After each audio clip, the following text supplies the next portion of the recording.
Assalamualaikum warahmatullahi wabarakatuh. Saya atas nama Irfan NIM 1413055 Prodi Agroteknologi. Saya akan memaparkan hasil praktikum saya dengan mata kuliah Ekologi Pertanian. Yang pertama itu dekomposisi. Dekomposisi merupakan faktor perubahan secara fisik maupun secara kimiawi yang berdasarkan oleh mikroorganisme tanah dan terkadang disebut mineralisasi. Faktor yang mempengaruhi laju dekomposisi: 1. Faktor iklim. 2. Faktor kondisi lingkungan.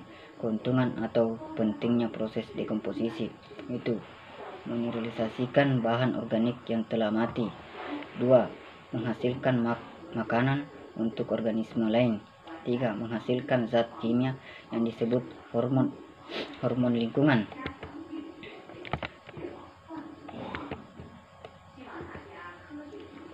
Pembahasan dalam dekomposisi daun dapat dilakukan dengan menghitung berat kering daun, membandingkannya antara berat kering awal sebuah perlakuan dan sesudah perlakuan inkubasi.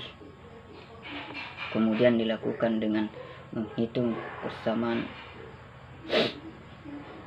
sebelum proses dekomposisi tersebut, dicek kondisi lingkungannya serta perubahan yang terjadi pada daun tersebut, dan pengamatan menunjukkan bahwa telah terjadi proses dekomposisi pada daun tersebut yang ditandai dengan adanya perubahan pada daun tersebut, waktu perubahan ukuran partikel, perubahan warna dan penampakan serta bau.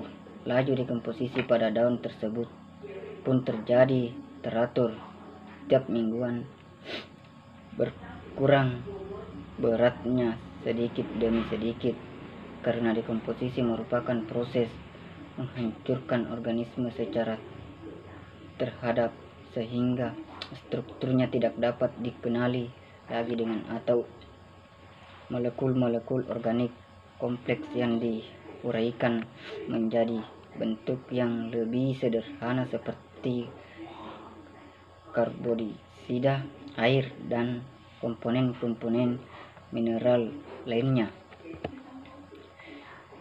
Interaksi kompetisi dan biomassa. Pengertian interaksi kompetisi secara umum yaitu hubungan antara makhluk hidup satu dengan makhluk hidup lainnya. Interaksi terbagi atas dua: 1. Interaksi interspesifik, dan yang kedua interaksi interspesifik. Pembahasan pada praktikum ini dilakukan untuk mengamati kompetisi yang terjadi pada tumbuhan, baik kompetisi yang terjadi secara interspesifik maupun kompetisi yang terjadi secara interspesifik. Pada pengamatan tabel pertama, tinggi tanaman itu 13,4 sampai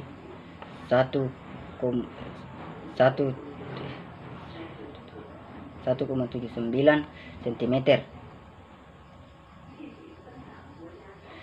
dan jumlah helai 30 sampai 36 helai dan berat kering 30,4 sampai 33,8 gram. Untuk tabel kedua dapat data tinggi tanaman itu 146,120 cm dengan jumlah helai 33,28 helai, daun dengan berat kering 30,8 sampai 33,2 gram. Perbedaan terjadi antara tanaman di atas karena faktor tumbuh terbatas dalam praktikum ini. Faktor yang dikomposisikan antara lain unsur hara, cahaya, dan ruangan tumbuhan. Persaingan terjadi karena individu termasuk mempunyai kebutuhan yang sama. Faktor tertentu yang tidak tersedia dalam jumlah yang cukup. Faktor pembatas pertumbuhan secara umum. Faktor pembatas pertumbuhan secara umum yaitu suatu organisme yang mempunyai toleransi yang besar terhadap suatu faktor yang tidak merupakan pembatas. Faktor pembatas bagi pertumbuhan tanaman itu temperatur, suhu, cahaya, air. Pembahasan. Berdasarkan pengamatan tersebut diperoleh hasil bahwa untuk faktor pembatas cahaya pada minggu pertama dapat perlakuan 0%, cahaya tinggi tanaman 15 sampai 14,8 cm, dan kemudian minggu berikutnya lebih tinggi 15 sampai 15,2 cm. Akan tetapi sangat berbeda dengan tinggi tanaman yang perlakuannya itu 100% cahaya, di mana tinggi tanaman pada minggu pertama 14 cm, kemudian minggu berikutnya 25 cm. Jadi dapat dibandingkan bahwa tinggi tanaman dan perlakuan 0%, cahaya mengalami pertumbuhan yang cepat pada minggu pertama jika dibandingkan dengan perlakuan 100% cahaya, namun pada minggu selanjutnya tanaman dengan perlakuan 0% mengalami perambatan pertumbuhan dan menunjukkan tanda-tanda akan mengalami kematian. Suksesi secara umum yaitu suatu konsep mendasarkan ekologi yang menunjukkan pada perubahan barangkai dalam struktur dan komposisi suatu komunitas ekologi yang dapat diramalkan. Jenis-jenis suksesi primer, suksesi sekunder. Tahap-tahap suksesi: fase permulaan, fase awal, muda, fase dewasa. Faktor yang mempengaruhi laju suksesi: iklim, topografi, biotik.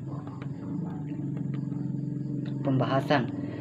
Dari hasil pengamatan yang telah dilakukan dapat diketahui bahwa vegetasi yang pertama muncul adalah jenis kerumputan. Hal ini disebabkan jenis suksesi merupakan suksesi sekunder di mana sudah terdapat di kehidupan sebelumnya. Vegetasi yang biasa muncul pertama kali ini biasanya berupa tumbuhan pelopor atau pionik, yaitu tumbuhan yang berkemampuan tinggi untuk hidup pada lingkungan yang serba batas pada berbagai faktor pembatas.